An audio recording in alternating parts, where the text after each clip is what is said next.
ಮೈಸೂರಿನಲ್ಲಿ ಈ ರೀತಿ ಏಜೆಂಟ್ ಕೆಲಸ ಮಾಡ್ತಾ ಇದನ್ನ ಮೈಸೂರು ಪೊಲೀಸರೇ ತನಿಖೆ ನಡೆಸಬೇಕು. ಅವರು ಗುಪ್ತಚರ ವ್ಯವಸ್ಥೆಯನ್ನು ಬಲಿಷ್ಠಗೊಳಿಸಬೇಕು. ಈ 3 FIR ಸ್ಟಡಿ ಮಾಡಬೇಕು. ಈ 3 ಇನ್ವೆಸ್ಟಿಗೇಷನ್ ಆಫೀಸರ್ ಹತ್ರ ಮಾತಾಡಬೇಕು. ಅವ್ರದ್ದು ರೆಕಾರ್ಡ್ಗಳನ್ನು ತರಿಸಿಕೊಂಡು ಇವರಿಂದ ತನಿಖೆ ಮಾಡಿದ್ರೆ ನಮ್ಮ ಯುವಕರು ನಮ್ಮ ವಿದ್ಯಾರ್ಥಿಗಳು ಟಾರ್ಗೆಟ್ ಆಗೋದನ್ನ ನಾವು ತಡೆಯಲು ಕೆಲಸ ಮಾಡಬಹುದು. ಕೆಲವರು ಅಕೌಂಟ್ ಅನ್ನ ಇರುವ ಅಕೌಂಟಿಗೆ ಮಾಡ್ತಾರೆ. ಕೆಲವರು ನಾವು ಹೊಸದಾಗಿ ಒಂದು ಅಕೌಂಟ್ ಮಾಡ್ಕೊಡು ಅಂತ ಹೇಳ್ಕೊಂಡು ಅಕೌಂಟ್ ಮಾಡಿಸಿ ಬ್ಯಾಂಕಿಗೆ ಕರ್ಕೊಂಡು ವಿತ್ಡ್ರಾ ಮಾಡಿಸಿ ತಗೊಂಡು ಹೋಗ್ತೀವಿ.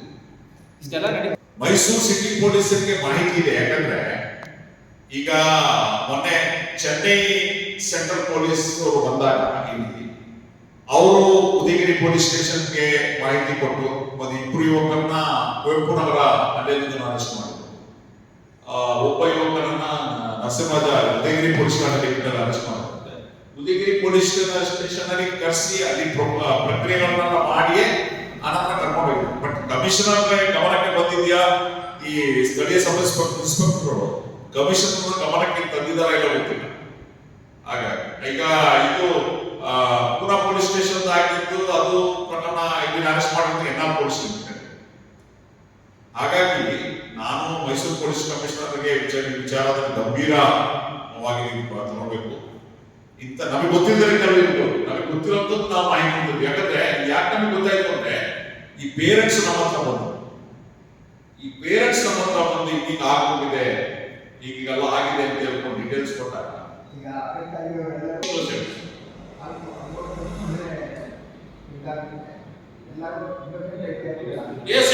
ಯಾಕೆ ಗೊತ್ತಾ?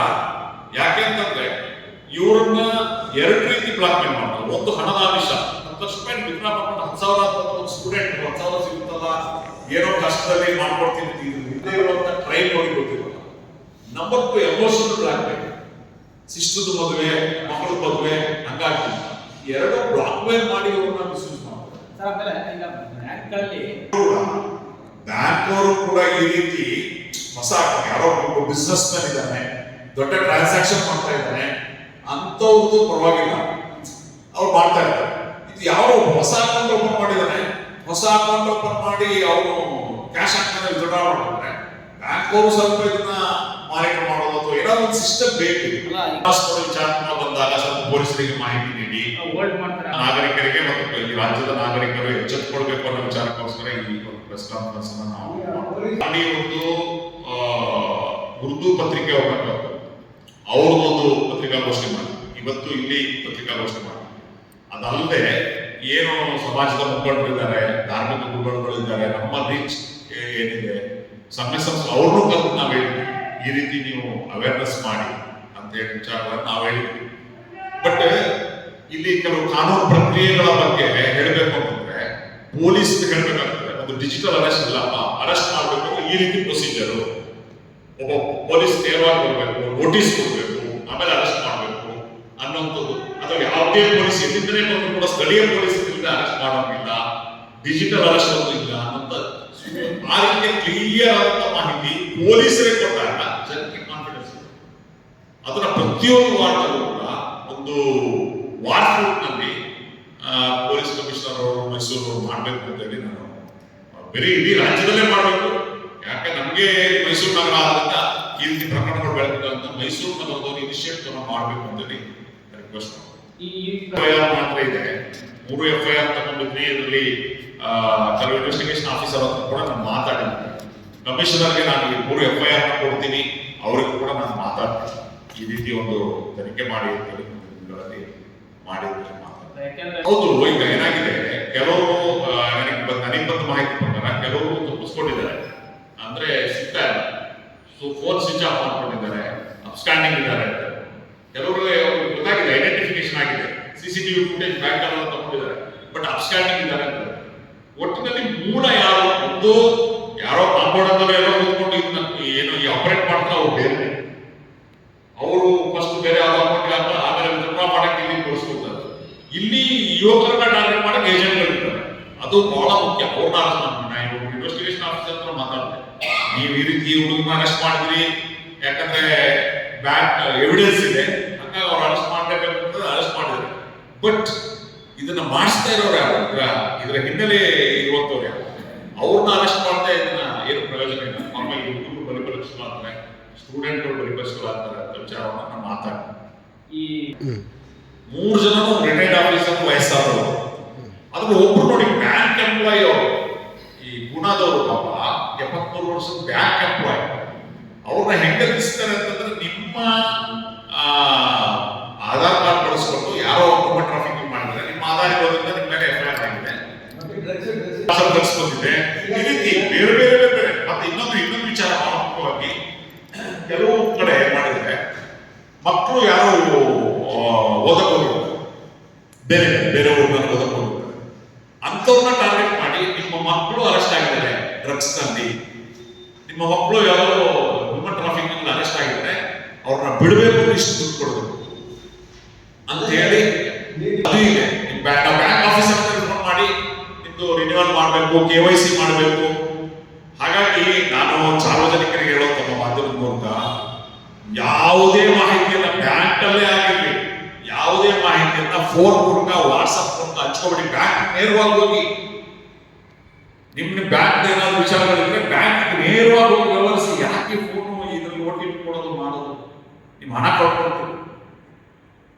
ಮತ್ತೆ ಈ ಹೊಸದಾಗಿ ಇನ್ನೊಂದು ಬಂದಿರುವಂತದ್ದು ಶೇರ್.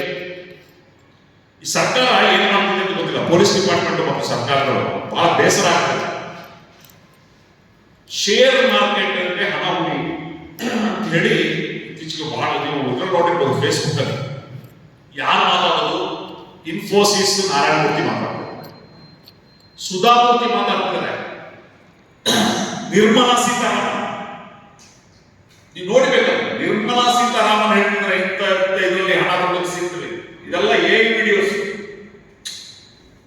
ವಿಡಿಯೋಸ್ ಮಾಡಿ.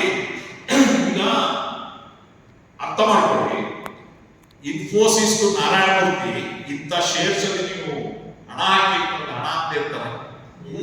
ಅದನ್ನ ಈಗ ಸರ್ಕಾರ ಮತ್ತು ಪೊಲೀಸ್ ಇಲಾಖೆ ಈಗ ಸುಧಾಮೂರ್ತಿ ಅಂತವರು, ಇನ್ಫೋಸಿಸ್ ನಾರಾಯಣಮೂರ್ತಿ ಅಂತವರು, ನಿರ್ಮಲಾ ಸೀತಾರಾಮನ್ ಅವರು ಎಷ್ಟೋ ವಿಡಿಯೋದಲ್ಲಿ ಫೇಸ್ಬುಕ್ ಅಲ್ಲಿ ಬರ್ತದೆ, ನಿರ್ಮಲಾ ಸೀತಾರಾಮನ್ ಅವರು ಇಂಥ ಶೇರ್ಗೆ ಹಣ ಹೂಡಿ ಇದು ಭಾರತೀಯರ ಎಕಾನಮಿಯನ್ನ ಇದು ಮಾಡ್ತಾ ಇದೆ ಅಂತ ಹೇಳ್ಕೊಂಡು ಹೇಳ್ತಾರೆ. ಅಂಥದನ್ನೆಲ್ಲ ತಡೀಲಿಕ್ಕೆ ಆಗಲ್ಲ ಪೊಲೀಸರಿಗೆ, ಸೈಬರ್ಗೆ. ಹಾಗಾಗಿ ಸಾಕಷ್ಟು ಜನ ಈ ಶೇರ್ ಹೂಡಿಕೆ, ವಾಟ್ಸಪ್ ಅಲ್ಲಿ ಮತ್ತೆ ಫೇಸ್ಬುಕ್ ಅಲ್ಲಿ ಬಂದ ಶೇರ್ ಹೂಡಿಕೆಯನ್ನು ಕೂಡ ಹಣ ತಗೊಂಡಿದ್ದಾರೆ. ಈ ಬಗ್ಗೆ ಕೂಡ ಅಂದ್ರೆ ಈ ಎಲ್ಲ ವಿಚಾರಗಳಲ್ಲೂ ಕೂಡ ಪೊಲೀಸರು ಆಕ್ಟಿವ್ ಆಗಿ, ಮತ್ತೆ ಪೊಲೀಸರೊಟ್ಟಿಗೆ ಸಂಘ ಸಂಸ್ಥೆಗಳು, ಎಲ್ಲ ಸಂಘ ಸಂಸ್ಥೆಗಳು ಎಲ್ಲರೂ ಕೂಡ ಈ ನಿಟ್ಟಿನಲ್ಲಿ ಪ್ರಯತ್ನ ಮಾಡಬೇಕು ಅಂತ ನೋಡಿ.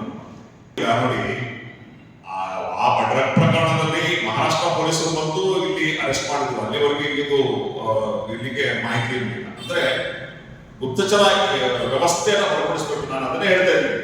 ಈಗ ಇಲ್ಲಿ ಮೈಸೂರಲ್ಲಿ ಏನು ಯೂಸ್ ಮಾಡ್ತಿದ್ದಾರೆ ಅಥವಾ ಟಾರ್ಗೆಟ್ ಮಾಡ್ತಿದ್ದಾರೆ, ಇದನ್ನ ಗುಪ್ತಚರ ವ್ಯವಸ್ಥೆಯನ್ನ ಬಲಿಷ್ಠಪಡಿಸಬೇಕು, ಪ್ಲಸ್ ಅವೇರ್ನೆಸ್ ಮಾಡಬೇಕು. ಎರಡು ಕೆಲಸ ಡಿಪಾರ್ಟ್ಮೆಂಟ್ ಮಾಡಬೇಕು. ಬಟ್ ಮತ್ತೆ ಈ 3 FIR, ಬೇರೆ FIR ಆಗಿರ್ಬೋದು, ನಮ್ಗೆ ಗೊತ್ತಿಲ್ಲ, ಅಂಥದ್ದನ್ನ ಇಟ್ಕೊಂಡು ಇಲ್ಲಿ ಒಂದು ಸ್ವತಂತ್ರ ತನಿಖೆ ಆಗಬೇಕು, ಯಾರು ಏಜೆಂಟ್ ಆಪರೇಟ್ ಮಾಡ್ತಾರೆ. ಪೊಲೀಸ್ ಇಲಾಖೆ ಈ ಬಗ್ಗೆ ಜನಜಾಗೃತಿ ಮೂಡಿಸಬೇಕು ಅಂತ SDP ಪಕ್ಷದ ಮೂಲಕ ಜಿಲ್ಲಾ ವ್ಯವಸ್ಥೆಗೆ ನಾವು ಆಗ್ರಹ ಪಡಿಸ್ತೇವೆ. ಮತ್ತೆ 2 ರೀತಿಯ ಬಲಿಪಶುಗಳು ಇಲ್ಲಿದ್ದಾರೆ. ಒಂದು ಈ ಡಿಜಿಟಲ್ ಅರೆಸ್ಟ್ಗೆ ಒಳಗಾಗುವಂತವರು, ಇನ್ನೊಂದು ಆ ಡಿಜಿಟಲ್ ಅರೆಸ್ಟ್ಗೆ ಒಳಗಾಗಿ ಹಣ ಕಳ್ಕೊಳ್ತಾರಲ್ಲ, ಅವರ ಹಣವನ್ನ ವಿಡ್ರಾ ಮಾಡೋದಕ್ಕೆ ಇಲ್ಲಿ ಮೈಸೂರಿನ ಅಮಾಯಕ ಯುವಕರನ್ನ ಬಳಸ್ಕೊಳ್ಳೋದು. ಇವೆರಡರ ಮಧ್ಯೆ ಒಂದು ಕೊಂಡಿ ಇದೆ. ಅವರು ಮೈಸೂರಲ್ಲೇ ಇಟ್ಕೊಂಡು ಬಹುಶಃ ಕಾರ್ಯಾಚರಣೆ ಮಾಡ್ತಾ ಇರಬಹುದು. ಅಂತಹ ಅಮಾಯಕರನ್ನ ಬಲಿ ಬೀಳಿಸ್ತಾ ಇರುವಂತಹ, ಷಡ್ಯಂತ್ರ ರೂಪಿಸುವಂತಹ ಗ್ಯಾಂಗ್ಗಳನ್ನ ಹಿಡಿಬೇಕು. ಅವರು ಎಲ್ಲಿದ್ದಾರೆ, ಏನಿದ್ದಾರೆ, ಯಾವ ರೀತಿಯಲ್ಲಿ ಈ ನಮ್ಮ ಯುವಕರನ್ನ, ಅಮಾಯಕ ಯುವಕರನ್ನ ಬಲಿ ಬೀಳಿಸ್ತಾ ಇದ್ದಾರೆ ಅಂಥವ್ರನ್ನ ಹಿಡಿಯೋದ್ರ ಮೂಲಕ ಈ ಪ್ರಕರಣಕ್ಕೆ ತಾರ್ಕಿಕ ಅಂತ್ಯ ಕಾಣಿಸ್ಬೇಕು. ಆ ಮೂಲಕ ಮೈಸೂರಿನ ಹೆಸರನ್ನು ಉಳಿಸಬೇಕು ಅಂತ ನಾವು ಪೊಲೀಸ್ ವ್ಯವಸ್ಥೆಯಲ್ಲಿ ಮನವಿ ಮಾಡ್ಕೊಳ್ತೇವೆ.